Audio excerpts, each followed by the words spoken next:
Hello everyone, RBS degree college Meja Khas के online platform पे सभी छात्रों का हार्दिक स्वागत करते हैं। छात्रों, आज बीएससी एजी 6 सेमेस्टर के अंतर्गत जो हम सब्जेक्ट लेकर आए हुए हैं वह है manures, fertilizers and soil fertility management. जो है इसके अंतर्गत जो टॉपिक है आपका वह है soil introduction and soil fertility management, मतलब मृदा का परिचय और मृदा उर्वरता का प्रबंधन। हम किस तरीके करेंगे कि जिससे हमारी मिट्टी अच्छे से उसकी उर्वरता बनी रहे और उस मिट्टी में जो भी फसल को लगाया जाए वह अच्छा उत्पादन और अच्छा विकास कर सके। आज हम लोग इस टॉपिक के अंतर्गत अध्ययन करने चल रहे हैं छात्रों। ठीक है, आइए स्क्रीन पर चलते हैं। जैसा कि मृदा परिचय और मृदा उर्वरता के प्रबंधन पे टॉपिक हम बतला रहे हैं कि मृदा का परिचय यह है कि मृदा सॉइल पृथ्वी की ऊपरी सतह की वह भुरभुरी परत है जिसमें पौधे उगते हैं।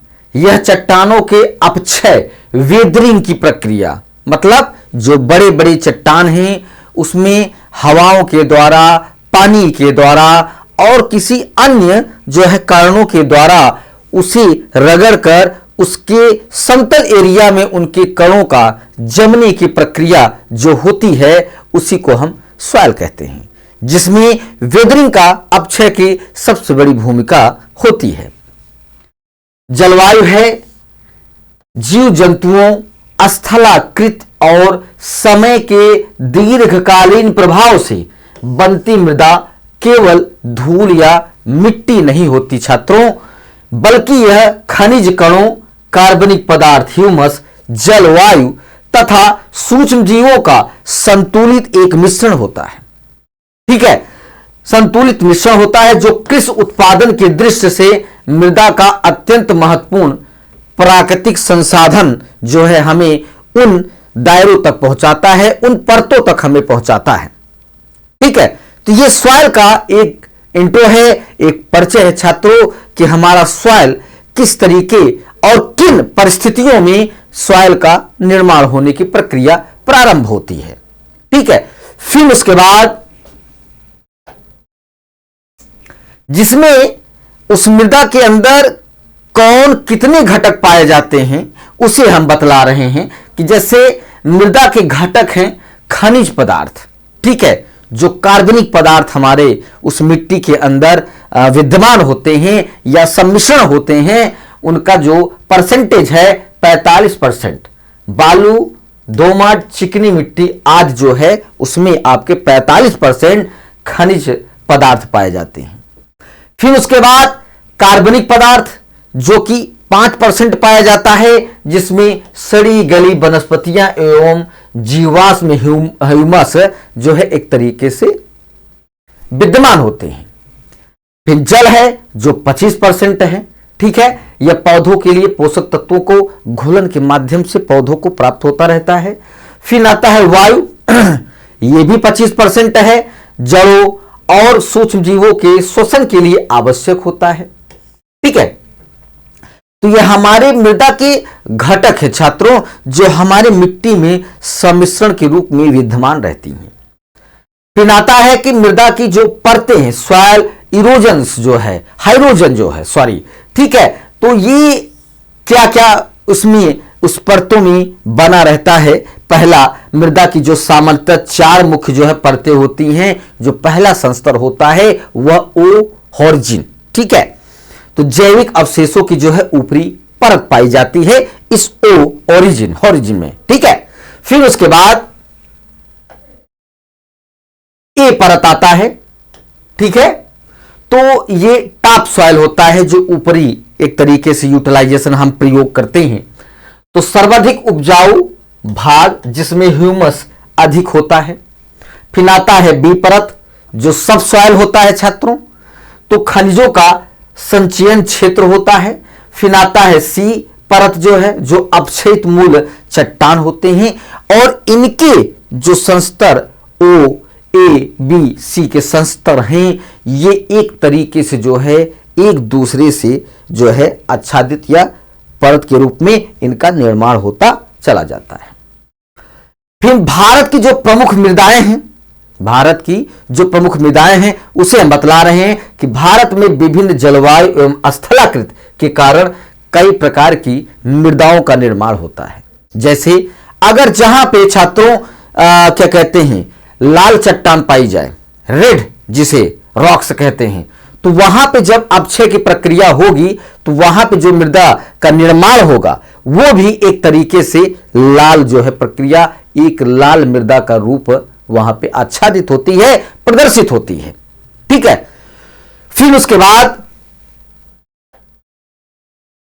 जैसे जलोढ़ मृदा है, एलुवल सॉइल जो है, जो गंगा ब्रह्मपुत्र मैदानों में पाई जाती है, यह अत्यंत उपजाऊ होती है तथा धान, गेहूं, गन्ना आदि के लिए उपयुक्त है। ठीक है, फिर उसके बाद आता है काली मृदा जिसे रेगुर कहते हैं, दक्कन के पठार में मिलती है, कपास की खेती के लिए बहुत ही अच्छी मानी जाती है।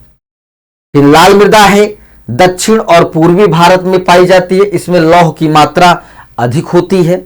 लैटराइट मृदा है, अधिक वर्षा वाले क्षेत्रों में विकसित चाय, कॉफी, काजू के लिए जो है ये उपयुक्त होती है।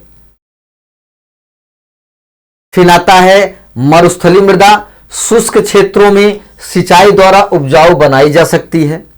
फिर तीसरा आता है छात्रों जो है कि मृदा की जो भौतिक और रासायनिक एक विशेषताएं होती हैं, बनावट होती है, उसे हम बतला रहे हैं कि भौतिक जो गुण होते हैं, टेक्सचर, बनावट, बालू, दोमट, चिकनी मिट्टी का अनुपात है।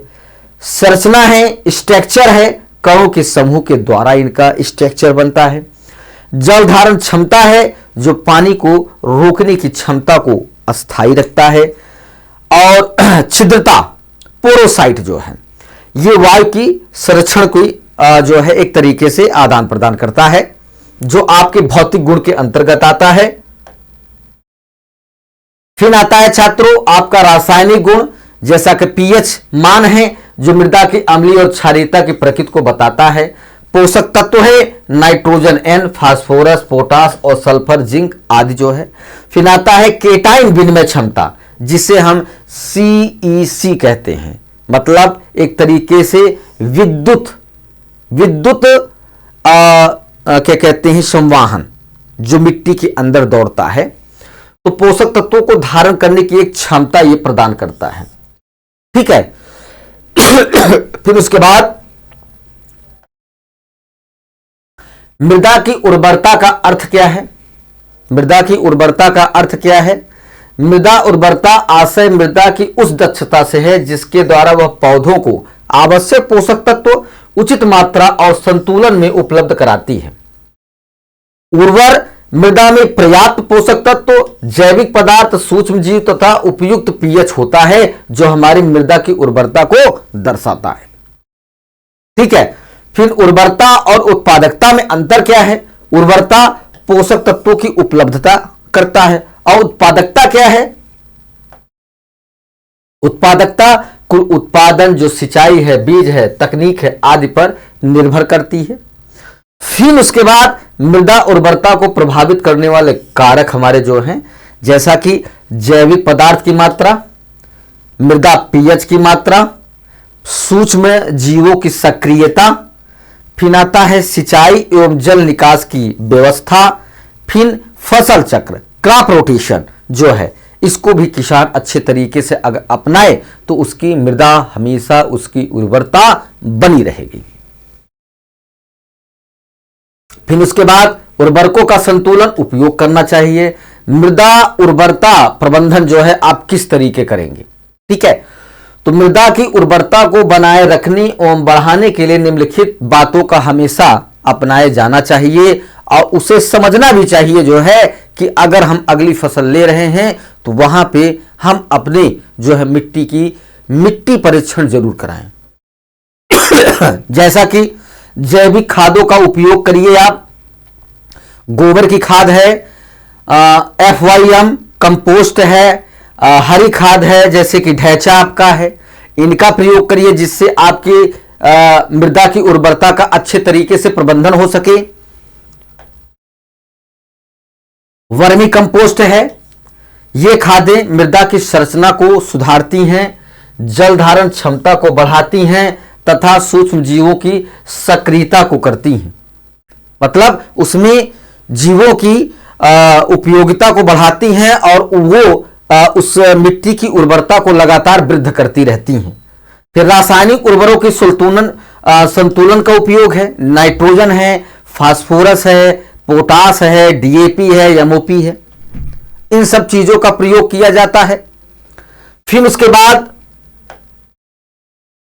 संतुलित मात्रा में उपयोग की आवश्यक, अन्यथा मृदा की गुणवत्ता हमेशा घटती जाती है। जैसा कि बतलाया गया है कि अगर आप ज्यादा खादों का प्रयोग करते हैं तो आपकी मृदा की उर्वरता धीरे धीरे कम होती चली जाएगी, क्योंकि उसमें आपके जो सूक्ष्म जीव हैं, माइक्रो सूक्ष्म जीव हैं, उनकी जो एक क्वांटिटी है, मतलब उनकी जो संख्या है वो धीरे धीरे घटती चली जाएगी, जिससे आपके जो है मिट्टी की उर्वरता लगातार घटती चली जाएगी। फिर उसके बाद आता है कि एकीकृत पोषक तत्व प्रबंधन क्या है, INM। ठीक है, जैविक, रासायनिक एवं जैव उर्वरकों का संयुक्त उपयोग, इससे दीर्घकालीन उर्वरता हमेशा बनी रहती है। फसल चक्र का अपनाना, ये एक बहुत ही अच्छी प्रक्रिया है। जो किसान भाई इसको अपनाता है वह उसकी मृदा हमेशा, उसकी उर्वरता का प्रबंधन हमेशा बना रहता है, उर्वरता है मिट्टी की लगातार वृद्धि होती चली जाती है। तो दलहनी फसलें, चना, मूंग को चक्र में शामिल करने से मृदा में नाइट्रोजन की वृद्धि लगातार बढ़ती रहती है। फिर मृदा परीक्षण, समय समय पर मृदा की जांच कराकर पोषक तत्वों की कमी का पता लगाना चाहिए। इससे उर्वरकों का सही चयन और मात्रा निर्धारित की जा सकती है। ठीक है, फिर उसके बाद आता है कि जैव उर्वरकों का प्रयोग कैसे किया जाए। ठीक है, तो राइजोबियम है, एजोटोबैक्टर है, पीएसबी है जिसे फास्फेट घुलनशील जीवाणु कहते हैं। ये सूक्ष्मजीव पोषक तत्वों की उपलब्धता को लगातार बढ़ाते रहते हैं। मृदा संरक्षण के जो उपाय हैं, हम कंटूर जुताई करें, सीढ़ीदार खेती का प्रयोग करें, मल्चिंग का प्रयोग करें, वृक्षारोपण की व्यवस्था करें। इन उपायों से मृदा अपरदन, सॉइल इरोजन रोका जा सकता है, जिससे हमारे मिट्टी की जो ऊपर की उर्वरता है वो नष्ट कभी नहीं होगी। फिर उसके बाद मृदा स्वास्थ्य कार्ड योजना है। भारत सरकार द्वारा किसानों को मृदा की स्थिति की जानकारी देते हुए मृदा स्वास्थ्य कार्ड योजना चलाई गई। इसके अंतर्गत किसानों को उनकी भूमि की मृदा जांच रिपोर्ट दी जाती है, जिससे पोषक तत्वों की मात्रा और उर्वरता हमेशा सिफारिश के रूप में प्रयोग करके उसको प्रमाण पत्र किसानों को उपलब्ध कराती रहती है भारत सरकार। ठीक है, फिर उसके बाद होने वाले कई ऐसी प्रक्रियाएं हैं, जैसा कि हम आपको बतलाएं कि हमारे क्या कहते हैं किसान भाई अपनी सॉइल की टेस्टिंग नहीं कराते हैं, जिससे उन्हें अपनी मिट्टी में कमियों की जो आवश्यकता है वो उन्हें पता नहीं चल पाता है। वो एक तरीके से क्या कहते हैं पौधों को देखकर, मौसम को देखकर जितना उनको खाद की आवश्यकता है उतनी खादें पौधों को प्रदान करते रहते हैं, जिससे जो है आगामी फसल लेने में हमें बहुत कठिनाई होती है छात्रों।